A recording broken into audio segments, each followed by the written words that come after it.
शशिधर तिवारी जी। राधे राधे से राधे राधे गुरुदेव। गुरुदेव, गीता में भगवान ने निष्काम भक्ति को श्रेष्ठ बताया है। हम ग्रस्त हैं, संसारिक हैं, तो क्या भगवान से संसारिक वस्तु पदार्थों को मांगना गीता में ही भगवान ने 4 प्रकार के भक्त बताए हैं।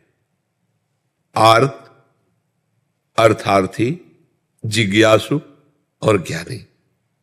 और चारों को अपना भक्त कहा है, चारों को उदार कहा है, ज्ञानी को अपनी आत्मा कहा है। तो हम प्रभु से ही केवल मांगे, बस ये अर्थ रखना है। जैसे गोस्वामी जी कह रहे हैं, बने तो रघुबर ते बने, बिगड़े तो भरपूर, तुलसी और अन ते बने, ताबनि बे पे धूर। अगर मांगना ही है तो सिर्फ प्रभु से मांगना, संकट निवृत्ति करनी तो सिर्फ प्रभु से। तो भगवान ने कहा वो उदार हैं, मतलब हमारे मांगने को भी भगवान उदार कर रहे हैं। लेकिन उदार भगवान जो हमें दे रहे हैं, लेकिन वो इतने उदार हैं कि उनसे कोई मांगे तो भी उसे उदार कह रहे हैं कि उदार है जो हमसे मांग रहा है। जैसे पिता अरबपति है और बेटा किसी दूसरे से 2 रुपए मांग रहा हो तो पिता को बुरा लगे ना। और जब अपने पिता से वो मांग रहा है तो खुश हो जाता है। ऐसे भगवान खुश होके कह रहे वो उदार है जो मेरे से मांगता है, मेरे से मांगता है। अरे ऐसे प्रभु, पर इसमें एक बात रख ले कि हमारे प्रभु सर्वज्ञ हैं और हमने चाहा कि ये काम बन जाए तो हमको ये प्रार्थना करने की प्रभु चाह तो हमारी है, पर आप सर्वज्ञ हैं, देख लो अगर पूरी होने से हमारा आपसे बिलगाव होता हो तो कभी पूरी मत करना। आपके विरुद्ध कोई हमारी मांग हो तो कभी पूरी मत करना। प्रभु आपको जिसमें अच्छा लगे मांगेंगे तो हम आपसे, क्योंकि आपके बच्चे हैं, आपसे मांगेंगे। पूरा ना पूरा होना ये आपकी इच्छा के ऊपर है।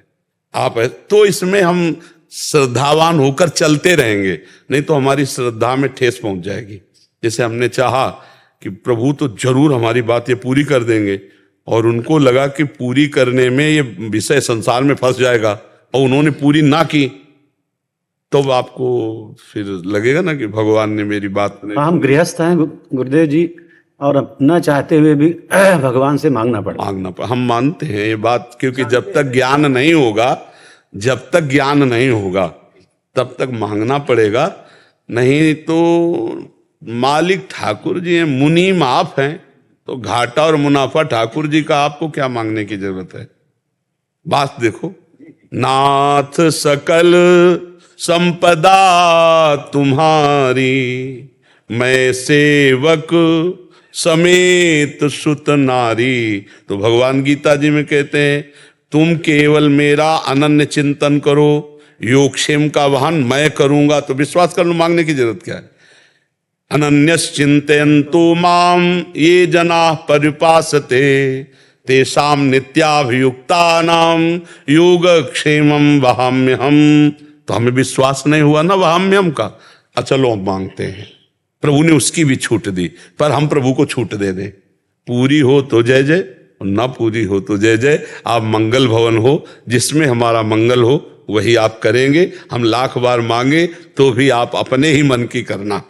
तो हम ऐसे अगर चलेंगे तो भगवत प्राप्ति भी हो जाएगी और हमारी कामनाएं शांत या पूर्ण हो जाएंगी। भगवान कामना पूर्ण जब नहीं करते तो उसको नष्ट कर देते हैं। वो कामना हमको फंसाने वाली होती है। हमें लगता है कि नहीं यार, इसको पूरी होने में क्या फंसते हम, लेकिन उनको पता है कई तरह की बात होती है। कभी कभी वो पिटवा कर प्रतिकूलता और विपत्ति देकर अपनी तरफ दौड़ाते हैं, क्योंकि हम लोग बड़े वैसे हैं। हाँ, मतलब हम तो देहाती भाषा में कहते हैं चिपकू स्वभाव। नहीं, छोटी छोटी विषयों में हम लोग चिपक जाते हैं कि बोले यार हम जिंदगी में इसके बिना नहीं रह सकते। कितनी ऐसी बातें हैं जिनके बिना हम नहीं रह सकते। एक पेस्ट में बोले हम तो केवल अमुक पेस्ट ही करते हैं, मतलब हमारा एक चिपकू स्वभाव है, पकड़ने वाला स्वभाव है। तो हमने क्या क्या पकड़ रखा है, आप देखो। हमें सबसे मुक्त होना इतना पकड़ रखा है कि भगवान न छुड़ावे तो जन्म जन्म लग जाए, हम छोड़ न पावे। तो भगवान हम जब शरण में हैं तो हमको विषय भी देंगे पर हमको वैराग्य भी देंगे। क्योंकि भगवान की शरण में है। वैराग्य के बिना भगवत प्राप्ति नहीं होती। तो वैराग्य देने के लिए प्रतिकूलता देंगे। जैसे पुत्र से अधिक प्यार है, अब थोड़ा पुत्र का, हाँ, अब वो आपसे प्रतिकूल व्यवहार करेगा, क्योंकि आपका राग नष्ट होना है। जहां जहां आपका राग है, भगवान उससे राग रहित करने के लिए कभी कभी प्रतिकूल व्यवहार। तो अगर भक्त संतों का संग करता है तब तो उसका विचार सही दिशा में जाता है, नहीं तो गलत दिशा में चला जाता है।